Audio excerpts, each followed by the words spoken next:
Do we have too much government? We need to put people ahead of corporate profits.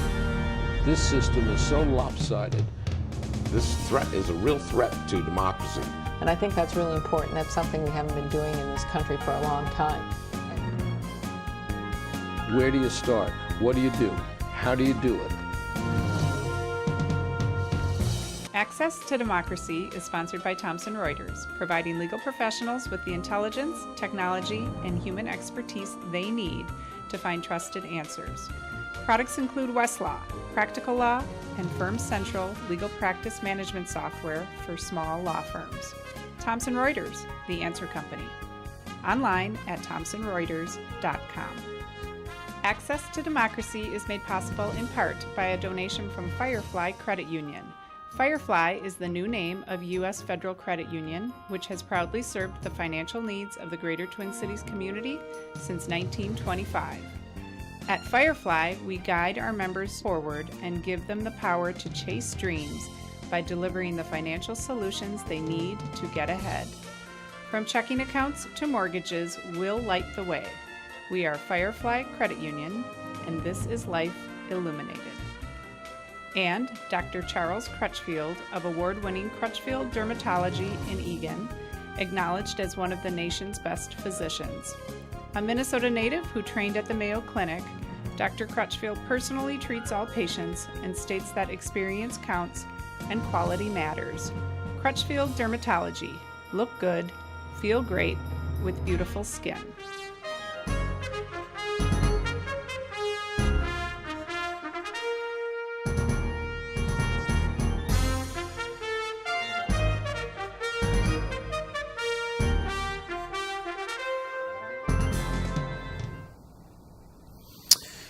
Welcome to Access to Democracy. I'm Patrick Klinger, and today I have the privilege of guest hosting for the esteemed Alan Miller. Today we're going to discuss hockey, and it may seem a little bit strange to talk hockey in the middle of July, but in Minnesota it's really always hockey season. And we're going to touch on some other sports as well, and we're doing it with a bit of a local legend in the sports scene here in Minnesota. He's a longtime sports executive, and he's currently the commissioner of the Western Collegiate Hockey Association. He's also a dear friend of mine. Welcome, Bill Robertson, to Access to Democracy. Thank you, Patrick. Great to be here today. It's my pleasure. So for those people who don't know what the Western Collegiate Hockey Association is, tell us a little bit about it. Well, it's one of the oldest college hockey conferences around. It was founded in 1951, and we're entering our 66th year of play. And the league has changed over the years. Many of your viewers may remember the days when the University of Minnesota and Wisconsin and North Dakota were in the WCHA. 4 years ago, all that changed prior to me coming in as commissioner. And there was a shakeup in all of college hockey where new conferences were formed, including the Big Ten Conference and the NCHC, the National Collegiate Hockey Conference. And then the WCHA brought in some new teams, formerly of the old CCHA, and then took some independent teams, as well as garnering some of the teams that currently exist in the WCHA. So it's a fantastic conference for college hockey. It has so many, Patrick, former Hobie Baker winners, so many Frozen Four champions and NCAA champions. I'm so excited and proud to be part of this great league. Well, you know, it's a league, Bill, that obviously has gone through a lot of transformations over the last couple of years and doesn't have maybe all the big-name schools that it used to have, yet it's had really tremendous success in the last couple of years, and you've had some teams go a long way into the playoffs. It has, and I mean, every year I look at our roster of teams, and for your viewers, we have 2 teams in Alaska, we have 2 teams in Minnesota, which is Minnesota State and Bemidji State University, and then we have 4 schools in Michigan, 1 in Ohio, and 1 in Alabama. So it's a large footprint all across of the entire United States, and that is a blessing, and it's also a challenge at the same time. But I think, as you stated, the success of the league over the past few years has been great. Michigan Tech was an NCAA representative this year, had a great year. Overall, we're ranked in the top 20 in college hockey, and predominantly we've had Bowling Green, Michigan Tech, and Minnesota State All the three of those teams have been ranked very high in the NCAA pairings. And then also Bemidji State in northern Minnesota had a really good year with 24 wins, which was an excellent year for that program. Fantastic. Just this morning it was announced that 35 players who are connected to the WCHA are going to the NHL development camp, which is really a tribute to what is happening in the WCHA and the quality of play there. Sure does. And I think that credit goes to those institutions, the coaching that they're getting, and our league is being recognized nationally and internationally for the quality of play and the kind of players that are coming out. And if you can stand a year, 2 years, 3 years, or 4 years in the WCHA with all the travel and all the things that go on, that'll prepare you very well for the next career if you want to play professional hockey at the National Hockey League level. So tell me, as commissioner of the WCHA, what does that role entail? And maybe some of the challenges that you face as the commissioner. Well, I get asked that question a lot, and my answer is unique because I think that when you look at what a commissioner does, it's a lot of things, and you don't wear just one hat as the leader of the conference. I think in a lot of ways you're a generalist, and you have to know a little of everything and understand different pieces, not just the hockey piece, but the business piece. And for us, it's putting out schedules, it's doing budgets, it's preparing sponsorship and community outreach. Those are some of the key elements. And then also too, at the same time, I think for us more than anything, Patrick, it's getting teams aligned with what the NCAA is trying to do with the collegiate game, and making sure that our coaches, administrators all know what the new rules are. Every year they change the rules up a bit, and those are critical to the success of a team. If they don't understand all those things, it can rage a lot of havoc on a institution. But I think I pride myself in the respect that we are doing our very best to communicate with these schools on a daily basis over a lot of things. It's not just working with media or sponsors, it's working with the individual institutions. And if you said to me, what are the challenges? We have so many layers inside an institution. I report to a board of directors that are 10 different presidents of the schools. And then we have 10 athletic directors, 10 head coaches, and 10 faculty reps. So all those people I interact with on a regular basis, besides all the people externally that we deal with on a daily basis. So my job is continually trying to build things through consensus on a daily basis. It's got to be a little bit like herding cats, but cats that are spread out really all across the country. You're right. It's exactly the way it is, and getting everybody to agree on a conference call date and time is tough enough. But I really enjoy that piece of it. I think the hardest piece that we face, and this shouldn't be a surprise to you, is with college hockey going through all the changes, a lot of people don't know what teams are in what conferences anymore. It's changed so dramatically, and I get asked a lot about, I wish the old WCHA was together, and in a lot of ways I do too, but that's not reality anymore. So we're looking ahead to the teams we have and trying to move forward with that and explain what our conference is about, the history of the conference, who our teams are, and then trying to explain that to potential partners and sponsors is another whole layer to that also sometimes can be exasperating, but also can be very beneficial too when they find out that you're trying to make this work with a very small amount of people. And as I said at the outset, I wake up every morning and look in the mirror and I know I was built to do something like this. And expansion is part of the plans for the WCHA as well. I know you've been working on this for a little while now. I have, and I would say that expansion is going to come at a slower pace than I would like it to. We're having discussions with Arizona State, and that's not a surprise to any of your viewers out there. That's been well documented. I still hope that they will join the WCHA at some point. That's not going to happen anytime soon. But there's some other schools potentially out east and in the Midwest that may be adding hockey. And then I have said all along, I think the real growth in college hockey is going to come from the West. Once Arizona State's established, other schools out west, including a lot of the Pac-12 schools, will be looking at this very closely to see if they can emulate it and add that sport to their repertoire. Fantastic.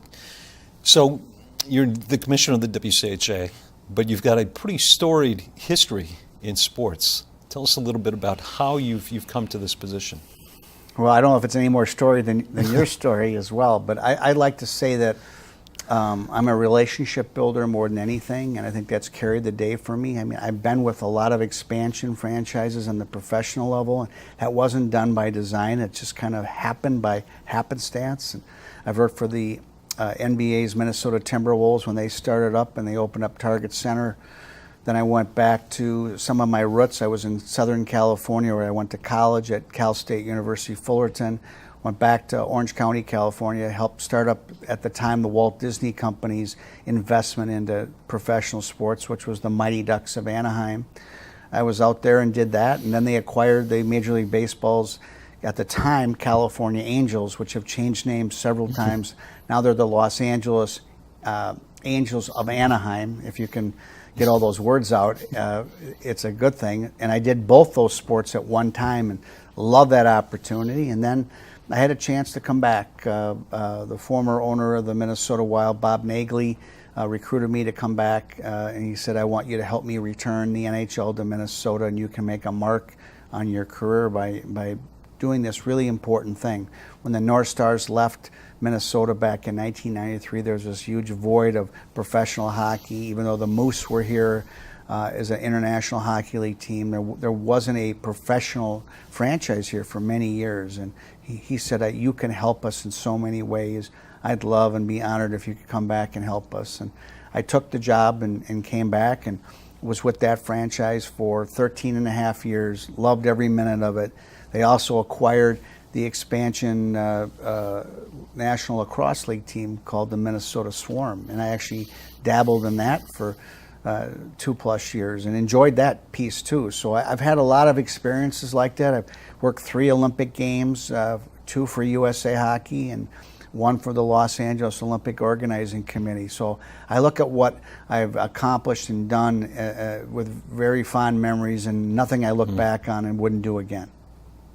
Fantastic. So through your history, your storied history, you've dealt with a lot of professional athletes. You must have some pretty interesting stories about dealing with athletes and in the realm of sports. Yeah, and I've gotten, people have asked me who are the best athletes you've ever worked with, and that's a hard question to ask because there's been so many, and I know I'll forget some, but some that come to mind that were really good people. Scotty Brooks, when I was at the Timberwolves, who's now the head coach with the Washington Bullets, and was just a great guy. He was a regular guy. He came from UC Irvine, and I went to Cal State Fullerton, so we used to go back and forth on all of that.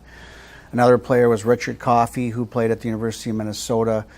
He was in the Airborne, and my brother was stationed in Afghanistan during the war back in the early 90s, and he helped me get through that. It was a very traumatic time for my family when my brother Tim went off to war like that and didn't know if he was going to come back. And Richard every day would pat me on the back, and we'd sit down for a couple of minutes and talk about that. Nothing about basketball, just about, your brother's safe, he's with the best unit in the world, and that was such a help. And then I look back at, my baseball days too, and hockey days, and I think back to people like Darby Hendrickson, another Minnesota player who was always so good to me and always was cheering on what I was trying to accomplish. And I helped him get into broadcasting and helped him along the way. Now he's a coach with the Wild, and I think of him very fondly in my days. And then in the baseball realm, a lot of great players, but the one that stands out is Jim Abbott. I worked with him for a while, and he was the most humble athlete I've ever been around, and had so many requests because for your viewers who don't know who Jim Abbott was, he was a left-handed pitcher with one arm and was able to overcome that obstacle and never let it affect him as a person or as an athlete. And he did so many tremendous things and was a role model to so many kids with disabilities, and he worked so hard on that. He signed every letter, every autograph, but also did a lot of community active things to get more kids with disabilities the chance to play sports and say, yes, I can do this. And I always think of him so fondly and how humble he was about it. I think when you find a professional athlete who is a star and understands what it means to put on a uniform every day and being a role model is pretty special. Harmon Killebrew, who both of us knew and loved, Another great was somebody like that. Kirby Yes. Puckett, and more recently for the Twins, Michael Kadire, I would suggest is somebody who really appreciated putting on a Major League Baseball uniform every day and understood the role that he played and the impact he could have on others. You mentioned broadcasting a moment ago. It's interesting, TV ratings for the NFL went down this past year. ESPN just recently laid off about 100 staffers.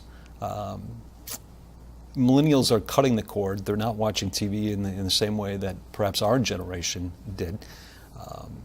Do you see that as a concern for sports? And any suggestions on how sports handles that? Well, I would say a couple things. I do think it's changed quite drastically in the amount of viewing that goes on for millennials and kids younger. There's so many more opportunities to do other things. But I also think the advent of social media has also heightened the awareness of sports like it's never been before. So there's a yin and the yang to both of this. But I think one of the things that's really affecting sports is the time commitment that you're giving to watch an event. And we know that baseball doesn't have a clock. Even though other sports have a clock, you see a college football game today and they're running 3 hours and 45 minutes. That's a long time, plus the time for a fan to come to the game, spend the money on the tickets, the parking, and the concessions. And it gets to be a very expensive proposition. That's the one thing I'm very sensitive to, Patrick. And I think professional sports and collegiate sports have to watch how much they're asking of their fans and how much money they can actually get from them.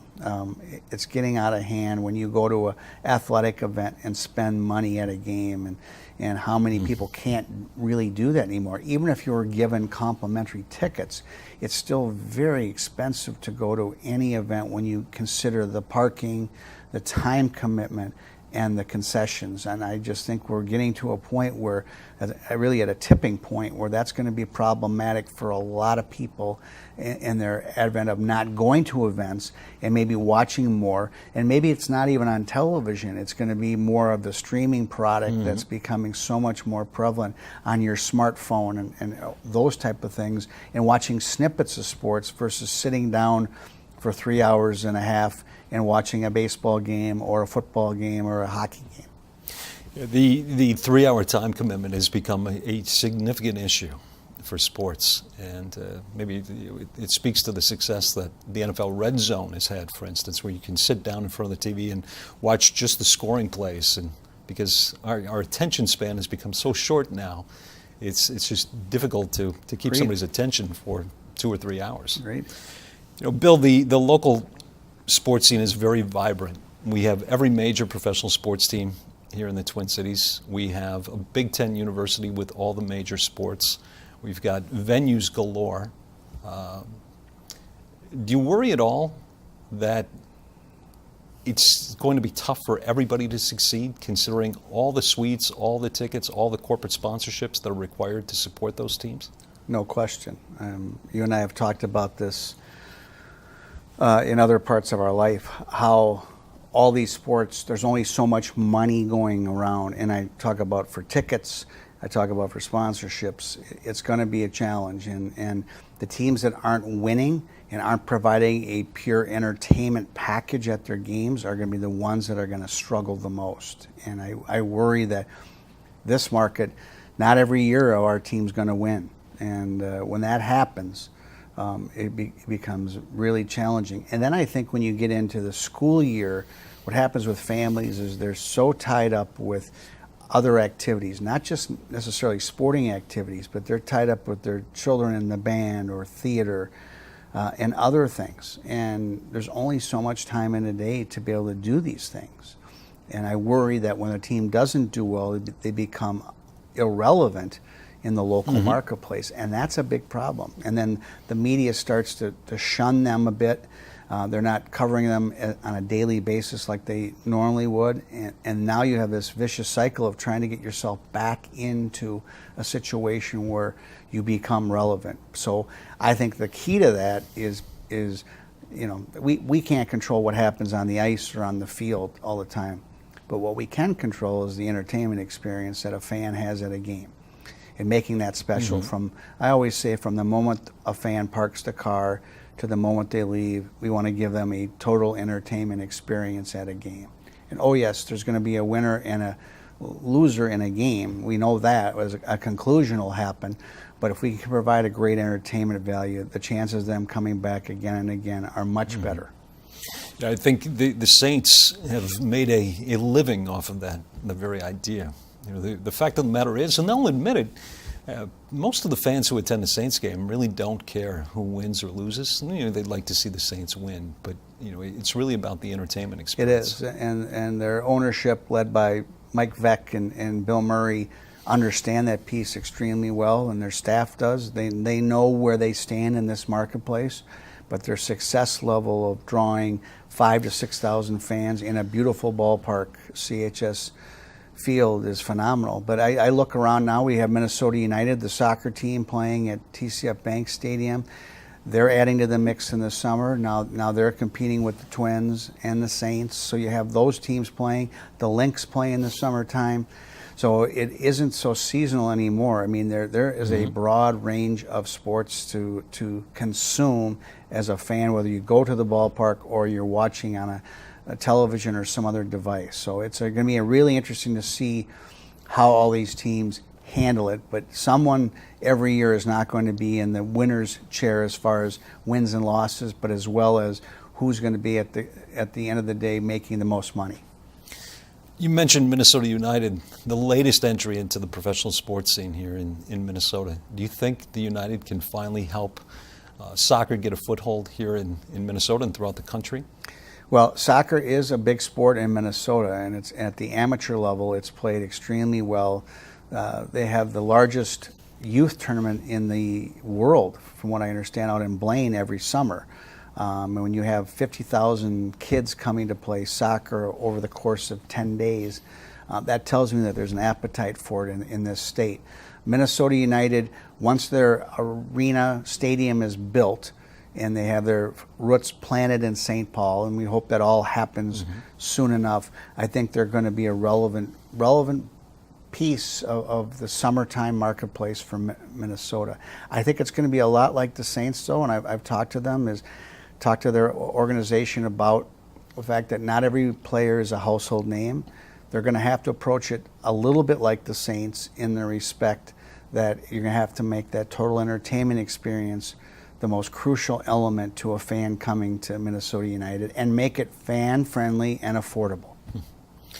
The X Games are taking place this weekend. As we record this, they're underway at US Bank Stadium. You stoked? Well, I've seen the X Games before in Los Angeles, and I hope to get to one of the events. I would say that the Twin Cities, besides, this is another piece of this, Patrick, that we should discuss, is that when you have all these pro sports teams and collegiate teams going on, then there's another subset to this. You have all these other events coming. The X Games, that's right in front of us.